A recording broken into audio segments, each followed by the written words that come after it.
Com vocês aqui e em casa, porque hoje, como disse a Fernanda no início desse culto, tivemos início a Escola Bíblica Dominical presencial, também transmitida, continua sendo transmitida, mas com lindas 3 classes funcionando aqui no templo. E cada semana vamos iniciando, sob a coordenação aí da irmã Elisângela e pastor Luiz, né, novos retornos. Estou também muito agradecido a Deus, entusiasmado com o que está acontecendo em nossas congregações. Essa semana assinamos o contrato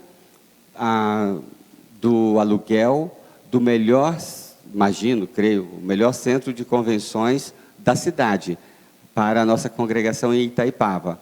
Alugamos o centro de convenções da Granja Brasil, são 3 belas salas de reuniões. E nós vamos iniciar lá no primeiro domingo de julho.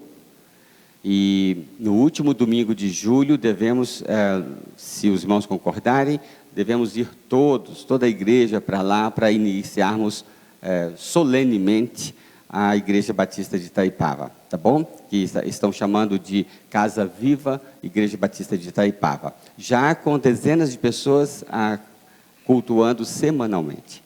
Estamos também muito felizes com o Bingen, que caminha para já fazendo planos para organizarem a igreja autônoma, né? Fizeram, para os irmãos terem uma ideia, essa semana, uma reunião só de machos. Os homens da carne, é coisa assim, né? Homens ao máximo, né? E tiveram mais de 40 homens. Não é lindo? Enquanto os homens daqui da sede estão aí, né? Não pode vir no culto presencial, né, Mário César? Tem medo de bicho, né? É muito bom. Parabéns à nossa congregação, linda, e vai trazer ainda mais alegrias para todos nós, né? E, claro, me alegro muito também com esse entusiasmo dos adolescentes e dos jovens, né? Que cada dia, não sei se vocês têm percebido as placas de boas-vindas do culto, nós estamos muito agradecidos a Deus pelo que está acontecendo com eles, e, consequentemente, com toda a igreja, abençoando toda a igreja, os adolescentes e os jovens da nossa igreja. Os jovens dirigirão o culto da noite, não é? E agora vamos ouvir, então, a palavra do Senhor, a partir do seu instrumento, pastor Tiago, tá bem? Deus abençoe muito os irmãos.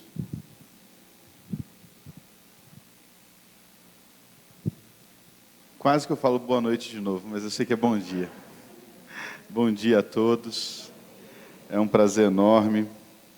Eu estou falando quase porque eu cheguei atrasado, porque eu estava fazendo crescer, e aí a primeira pessoa que eu vi, eu falei, boa noite. Ele, não, bom dia, pastor. Eu falei, não vou cometer essa gafe de novo, e vou ficar repetindo várias vezes na minha cabeça que é bom dia. Então é bom dia, e quero trazer um carinhoso abraço à nossa congregação. Nós estamos agora nos nossos cultos também pela manhã presencial e também com a Escola Bíblica Crescer. E está sendo realmente uma alegria poder participar e fazer parte dessa igreja lá no Bingen, tá bem?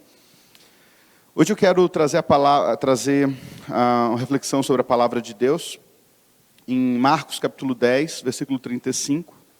E o tema da nossa mensagem é nada além de servos, seguindo um exemplo maior. Nada além de servos, seguindo um exemplo maior.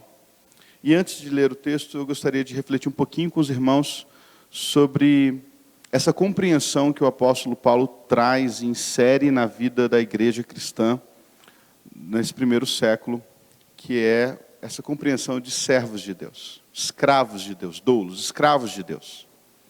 Ele vai se apresentar assim em algumas de suas principais cartas, uma delas a carta aos Romanos, uma igreja que ele ainda não conhecia pessoalmente. Ele vai iniciar essa carta dizendo, Paulo, servo de Deus. Ele vai chamar a atenção da igreja de Filipos, dizendo exatamente isso, Paulo e Timóteo, servos de Deus. E não só ele, mas o próprio apóstolo Pedro vai começar a sua segunda carta dizendo, Simão Pedro, apóstolo e servo do Senhor Jesus Cristo. Junto com o Tiago, escrevendo sua carta, dizendo, Tiago, servo de Deus e também do Senhor Jesus Cristo. Uma vez que a gente consegue perceber que essa palavra ela é tão usada pelos principais líderes da igreja, eu queria hoje refletir com os irmãos sobre esse episódio que aconteceu na vida dos discípulos e também de Jesus. E por que isso é algo que não é difícil de entender para nós, mas é extremamente difícil de viver no nosso dia a dia. Pessoas que caminham com a consciência que são servos ou escravos de um Senhor maior. Vamos ler a palavra de Deus e logo em seguida vamos reverentemente falar com Ele. Marcos capítulo 10, versículo 35 ao 45, diz assim a palavra de Deus, com toda a reverência, mas ainda sentados. Então se aproximaram dele Tiago e João, filhos de Zebedeu, dizendo-lhe: Mestre, queremos que nos conceda o que te vamos pedir. E ele lhe perguntou: que quereis que vos faça? Responderam-lhe: permite-nos que na tua glória nos assentemos, um à tua direita e o outro à tua esquerda. Mas Jesus lhes disse: não sabeis o que pedis. Podeis vós beber o cálice que eu bebo, ou receber o batismo com que eu sou batizado? Disseram-lhe: podemos. Tornou-lhe Jesus: bebereis o cálice que eu bebo, e recebereis o batismo com que eu sou batizado. Quanto, porém, ao assentar-se à minha direita ou à minha esquerda, não me compete concedê-lo, porque é para aqueles a quem está preparado. Ouvindo isto, indignaram-se os 10 contra Tiago e João. Mas Jesus, chamando-os para junto de si, disse-lhes: sabeis que os que são considerados governadores dos povos têm-nos sob o seu domínio, e sobre eles os seus maiorais exercem autoridade. Mas entre vós não é assim. Pelo contrário, quem quiser tornar-se grande entre vós, será esse o que vos sirva. E quem quiser ser o primeiro entre vós, será servo de todos. Pois o próprio Filho do Homem não veio para ser servido, mas para servir e dar a sua vida em resgate de muitos. Vamos orar? Senhor, a nossa oração, o nosso pedido essa manhã é que não só aqui, mas nas muitas casas de oração deste país, o Senhor fale poderosamente aos nossos corações, através não da filosofia, não da história, mas da Tua palavra, que é capaz de separar qualquer coisa. Deus, que a Tua palavra seja anunciada e que os nossos corações estejam literalmente abertos para o poder transformador dela. Fala com a gente e que as nossas vidas possam ser verdadeiramente influenciadas pelo poder da Tua palavra. Em nome do Seu Filho Jesus oramos e agradecemos por tudo. Amém. Então temos um episódio muito chato aqui, né? Pensa no episódio chato. Tiago e João, sabendo que estavam caminhando para o fim, sabendo que o povo de Jerusalém que já queria matar Jesus, eles se apressam na frente dos seus amigos e falam assim: ó, já que o Senhor vai ser rei, já que o Senhor vai reinar, queremos que o Senhor conceda isso que te vamos pedir. Coloca a gente num lugar mais alto que os nossos irmãos. Bota a gente para mandar nessa turma. Deixa com a gente que a gente resolve, Jesus. E Jesus, se é que ele pode ser pego de surpresa, eu acho que ele fica surpreso com essa pergunta. Fala assim: não, mas vocês podem viver o que vocês estão pedindo. Vocês não sabem as consequências disso que vocês estão pedindo. E eles alegam, dizendo: não, nós estamos abertos a viver as consequências disso e sofrer as consequências disso. O que talvez eles não esperassem é que os outros irmãos deles, companheiros de julgo deles, ficariam extremamente chateados com isso. E é uma pergunta que mexe comigo, por que nós somos impelidos, muitas vezes, como Tiago e João, a querer estar acima dos outros? Por que a teologia da prosperidade, que ensina justamente isso, que você é cabeça, você não é cauda, que você nasceu para reinar, que você tem que ser próspero, bem-sucedido, gerente e não funcionário da empresa? Por que isso pega tanto na gente? Se o apóstolo Paulo, com tanta energia, gasta escreve dizendo que eu sou servo. Vocês não me conhecem, ó romanos, mas eu sou escravo de Jesus. Vocês de Filipos, vocês me conhecem e sabem que eu sou escravo. Não só eu, mas Timóteo também. A ponto na primeira carta de Corinto, aos Coríntios, ele vai trazer um resumo de quem é Paulo e quem é Apolo. Ele vai dizer assim: quem é Paulo? Quem é Apolo? Servos, escravos, por meio de quem vocês creram. Porque justamente estava acontecendo o que muitas vezes acontece nos dias de hoje.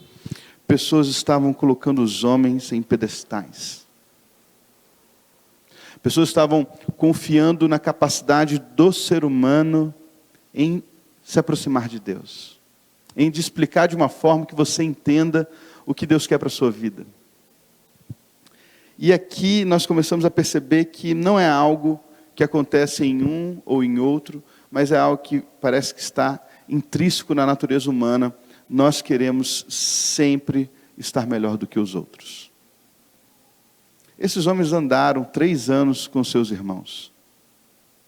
Eles ouviram 3 anos um Deus que, como diz Filipenses 2:5, se despiu da sua glória, se esvaziou, foi achado em figura humana e se humilhou sendo obediente até a morte.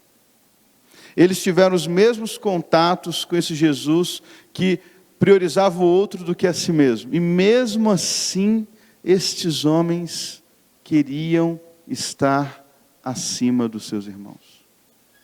Meu Deus, que mal é esse que nós temos, que nos arrebata essa necessidade? Jesus responde isso tudo, chamando a atenção dos seus 12 discípulos, convidando eles para sentar e conversar, trazendo alguns argumentos que nós precisamos refletir com muito carinho. Primeiro, versículo 42, Jesus diz assim: mas Jesus, chamando-os para junto de si, disse-lhes: sabeis que os que são considerados governadores dos povos têm-nos sob o seu domínio, e sobre eles os seus maiorais exercem autoridade. Quero lembrar a memória dos irmãos que o povo de Israel estava subjugado a uma governança romana. Então o que o nosso Senhor Jesus está ensinando é o seguinte: o que vocês querem, vocês não desejam para vocês mesmos. Essa compreensão de que nós queremos ser senhores, só é boa quando nós somos os senhores. Porque Roma hoje é senhor sobre nós e ninguém que gosta disso. É mais ou menos o que Jesus está dizendo. Vocês sabem que aqueles que reinam sobre nós têm os seus governantes que reinam sobre eles, e ninguém que gosta desse negócio. E ele vai continuar dizendo: mas entre vós não é que não será assim, entre vós não pode ser assim, entre vós não é assim. Então, o primeiro ponto que a gente pode tirar disso, nada além de servos, é essa compreensão de que nós podemos não, irmãos, nós precisamos urgentemente entender que o resultado de qualquer coisa diferente disso sempre será negativo. Se nós não nos sujeitarmos a sermos servos de um Senhor, nós sempre erraremos o alvo. Sempre. Se nós não nos colocarmos como escravos de Jesus, por mais glamouroso que seja o estado de vida que estamos, nós estaremos errando em várias esferas da vida. Como os romanos erram, como Tiago e João iriam errar, como Pedro e qualquer outro, se estivesse desejoso por estar numa posição hierárquica de superioridade aos seus irmãos. Estaremos batendo numa parede muito dura, que é: nós não somos senhores, e sim servos. A segunda coisa que é muito importante entender é o que Jesus traz a todos nós. Olha o que ele diz no versículo 45. Pois o próprio Filho do Homem não veio para ser servido, mas veio, mas para servir e para dar a sua vida em resgate de muitos. Nós podemos com muita sensibilidade e clareza perceber que se o Senhor de todos, ele vai dizer em João capítulo 13, depois do lava-pés, ele vai falar assim, olha, vocês me chamam de Senhor, vocês fazem bem porque eu realmente sou. Mas se eu sendo o Senhor vos lavei os pés, vocês deveriam fazer assim com seus irmãos. Olha que interessante. Ele coloca todo mundo debaixo da mesma linha. Todos nós, servos de Deus. Ninguém acima, ninguém abaixo, ninguém mais, ninguém menos. Paulo vai usar dizer que não existe nem bárbaro, nem grego, nem mulher, nem homem, nem rico, nem pobre. Essa unidade, essa uniformidade dos servos de Deus precisa ser a primeira coisa, a segunda coisa que impulsiona os nossos corações a caminhar para essa compreensão. Somos todos servos. Uns plantam, outros colhem, mas quem dá o crescimento, segundo o texto de 1 Coríntios 2, é o Senhor. Logo, aquele que planta não é mais do que o que rega, e o que rega não é menos do que o que planta. Por que isso é tão importante estar intrínseco nas nossas vidas e seguindo esse texto? Porque, como nós percebemos, é algo que naturalmente vai sair de nós. Nós vamos querer, de alguma forma, ser melhor do que o outro. Nós vamos querer, de alguma forma, estar em um cargo de liderança para que outros nos sirvam. Mas o convite de Jesus é diferente desse. Ele muda a ordem, ele muda a compreensão de vida. Tem um livro chamado O Reino de Ponta Cabeça, que traz essa ideia de que o reino de Deus ele é contrário a nossas lógicas. Porque ele vai dizer, a compreensão de uma pessoa próspera naquela época era você ter muitos servos, você ter muitos escravos diante de você. Ele está dizendo, se assim é a lógica desse mundo, a lógica de vocês vai ser diferente. Vocês não serão grandes porque vocês têm muitos servos, vocês serão grandes porque vocês servem a muitas pessoas. Porque vocês estão se colocando numa situação a serviço de alguém. E obviamente não é a serviço daquele que eu estou servindo, mas é a serviço do Senhor, daquele servo. E por isso que nós começamos a entender essa grande e linda lição que a gente está aprendendo aqui. Todos nós nos sujeitamos a um Senhor. E por isso não há espaço mais nos nossos corações para seguir outro exemplo que não seja desse Senhor que veio para servir e não para ser servido. E dar a sua vida em resgate de muitos, a serviço do Deus Pai. Quando nós começamos a entender isso, e, irmãos, entender a gente já entendeu, né? Não entender não a palavra. Quando nós começamos a viver isso, porque entender, a gente já entendeu esse negócio. A gente está aqui, tem gente que está aqui há uns 70 anos já, né? E já ouviu isso aí muitas vezes. A grande questão não é a gente entender isso, a grande questão é a gente praticar isso. E eu acho que o maior exemplo dessa realidade é João, capítulo 13. Porque se a gente for fazer um comparativo de João 13 com Lucas 22, Lucas 22, a Santa Ceia, os discípulos começam, depois da Santa Ceia, no meio da Santa Ceia, a discutir quem entre eles era o maior. A mesma discussão aqui, ó. Parece que ressuscita essa discussão, e eles começam a discutir sobre quem entre eles seria o maior. Jesus já deveria estar cansado de repetir a mesma coisa para esses homens, que já entenderam, mas não viviam. Segundo João 13, que está falando da Santa Ceia, o texto diz que ele tira suas vestes, amarra a toalha à cintura, deita a água à bacia, e aí ele começa a praticar algo para ver se esses homens entendem que a grande questão é servir e não ser servido.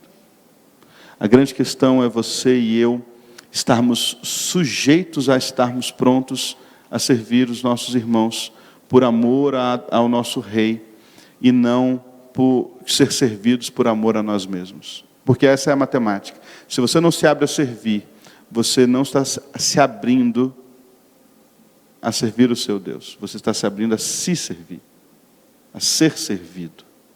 e não o contrário? Então Jesus lava os pés dos discípulos e Simão Pedro se assusta com isso. Você não vai lavar os meus pés. E obviamente ele lava os pés de Simão Pedro, porque quem não entende essa lógica do reino, não entende a coluna vertebral desse reino. A ideia é, temos um rei, ponto. Temos um rei. E ou nos sujeitamos a este rei, ou ele não é o nosso Senhor. E é interessante que no Novo Testamento nós temos alguns senhores, né? Temos o Mamon, que é o dinheiro, o senhor que muitos seguem. Temos o pecado, que Jesus diz que nos liberta dele em João 8:32. Temos a religiosidade, que também se torna um senhor, que Jesus vai chamar os fariseus de hipócritas porque o seguem.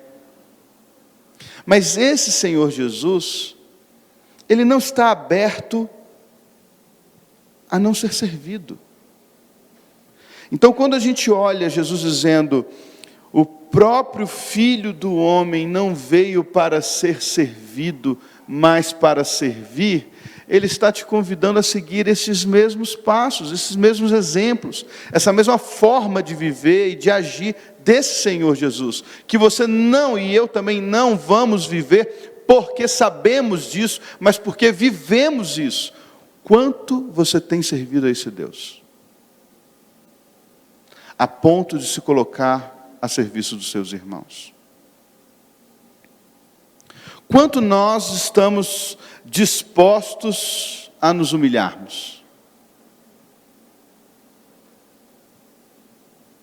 Quanto? A ponto de nos esvaziarmos de nós mesmos? Nada além de servos, porque quando nós entendemos a compreensão de escravos, que foi saqueada do texto, por uma questão óbvia da nossa época e do tempo, como que a palavra de Deus teria a palavra escravo tantas vezes usado, né? Então foi substituída pela palavra servos. Mas quando nós entendemos o que é ser um escravo à luz do texto, e que Paulo nos convida, Jesus nos convida, Pedro nos convida a todos nós nos limitarmos a isso, a sermos escravos de Jesus, podemos então começar a praticá-las. Porque segundo um outro escravo de Jesus, chamado João, ele nos convida a falar assim, ó, filhinhos, não amemos de palavra e nem de língua, mas em atos e verdade. Vamos trocar a palavra amar para servir? Filhinhos, não sirvamos de palavra e nem de língua, mas em atos e em verdade. E ele explica esse contexto dizendo assim, porque ninguém pode amar a um Deus em quem não vê, e não amar ao seu próximo a quem vê. Vamos trocar agora a palavra amar, porque ninguém pode servir a um Deus que não vê, se não está disposto a servir ao seu irmão que vê.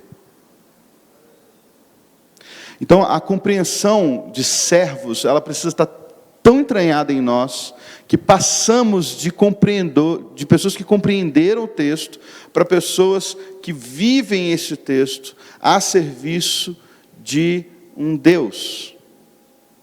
E aí nos colocamos à disposição, nós estamos abertos a fazer pelo outro, estamos abertos em investir na vida do outro, estamos abertos em não receber tapinha nas costas, dizendo como você pregou bem, como você cantou bem, como você tocou bem, como você abriu bem a porta, como que você fez alguma coisa bem dentro da igreja, porque nós não estamos a serviço disso. Estamos seguindo o mesmo exemplo de um Senhor maior que desceu e serviu a partir dessa atitude.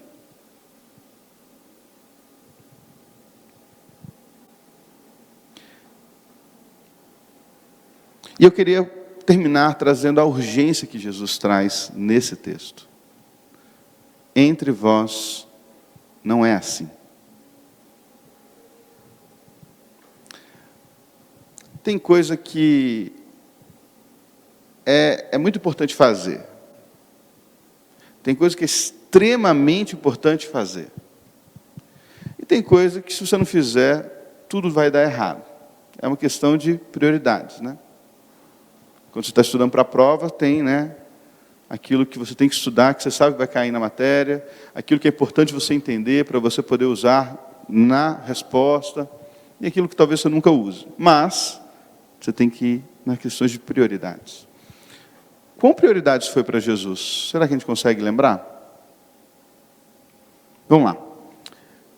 Os discípulos, em Mateus 20, vão se aproximar de Jesus pedindo isso. Em Lucas 22, eles vão querer saber quem era o maior entre eles. Segundo João, ninguém queria lavar o pé de ninguém. Então, não parece que era algo muito importante só para Jesus, era algo muito importante para os discípulos. Era algo que os discípulos se coçavam para saber quem dentre eles seria o maior. Atos 1, Jesus já ressurreto. Eles viram-se e falaram: Senhor, é agora que o Senhor vai reinar? É agora que a gente vai ter a divisão? É agora que a gente vai saber quem não é, quem não é? Olha a resposta. Não vos compete saber tempos e épocas que o Senhor, o Pai, decidiu pela sua própria autoridade.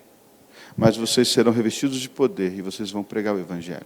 Ou seja, esquece domínio, se limite ao seu trabalho, à sua função. Qual é a sua função? Sirva. Uns como apóstolos, outros como mestres, outros como pastores, outros como missionários, outros como profetas. Tudo com um com um propósito. Qual o propósito?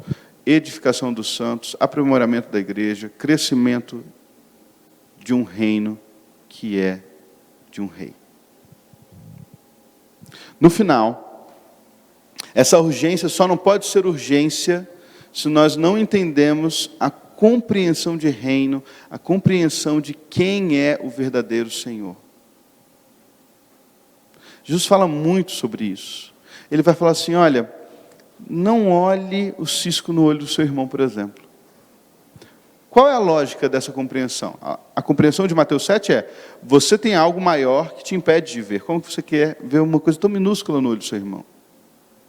Mas olha que interessante, quando você vai continuar o texto de Mateus 7, você vai se deparar com um problema maior, que é homens e mulheres que achavam estar a serviço de um rei, e não estavam. E a crise desses homens é: mas nós profetizamos em teu nome, nós em teu nome fizemos milagres. E a resposta é: eu nunca vos conheci. Porque entender alguma coisa, ou até fazer algumas questões, não necessariamente vai resolver a problemática de você estar vivendo a partir dessa realidade.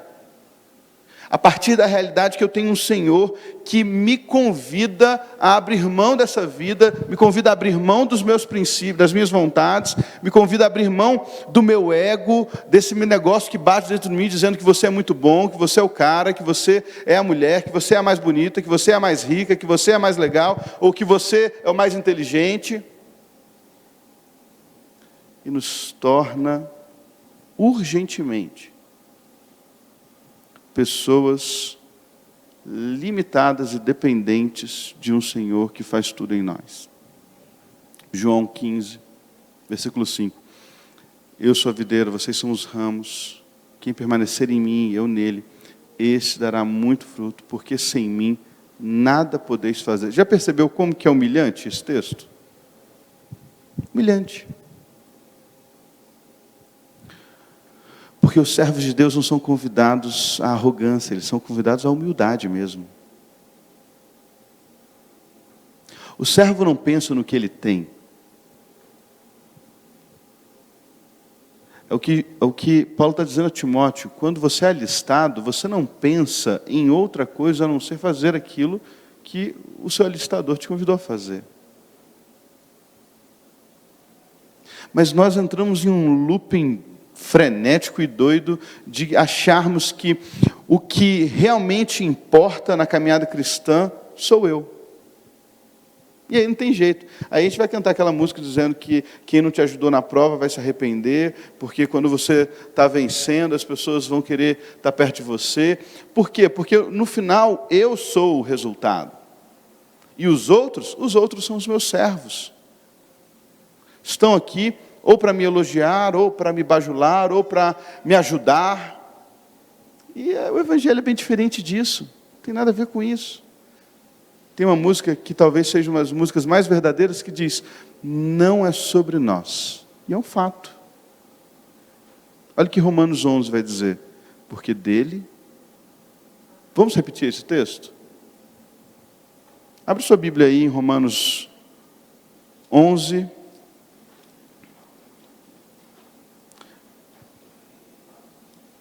Versículo 36.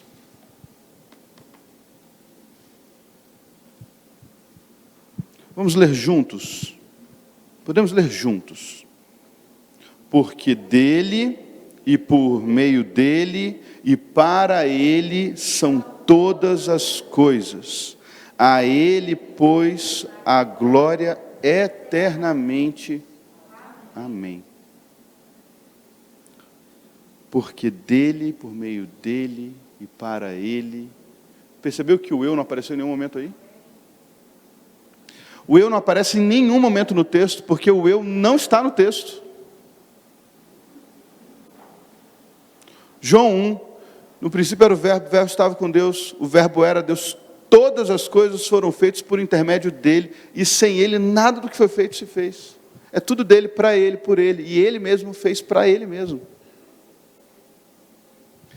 Será que nós temos a humildade de reconhecer que nós nos incluímos nisso?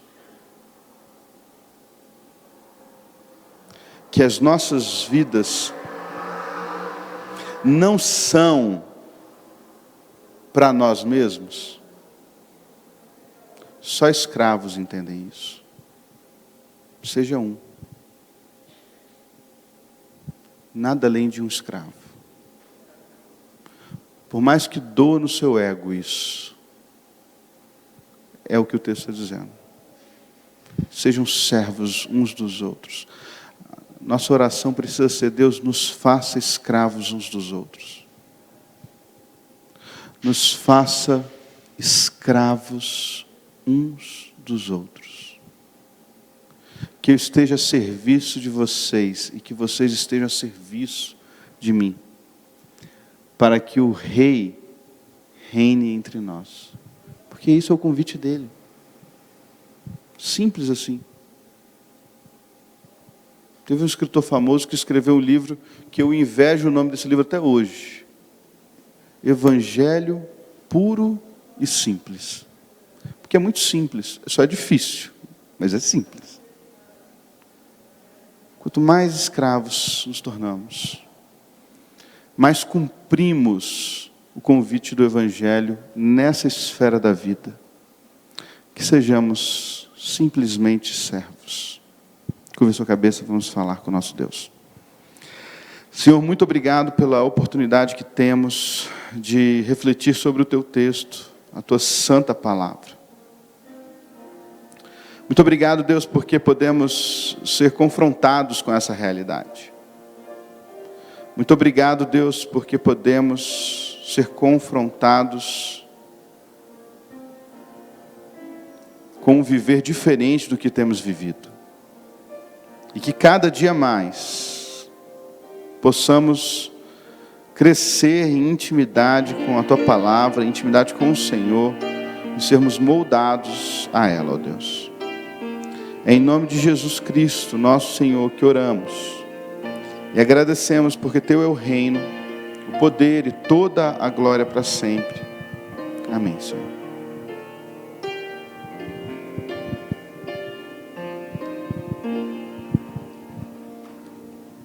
Amém. A gente agradece ao Senhor por ter usado a vida do pastor Tiago nessa reflexão. Uma reflexão que o texto, que já foi escrito há tantos anos atrás, mas é uma reflexão que o Senhor renova no nosso coração a cada dia. E a minha oração agora é realmente que o Senhor esteja falando através do Espírito Santo dele ao nosso coração todos os dias, porque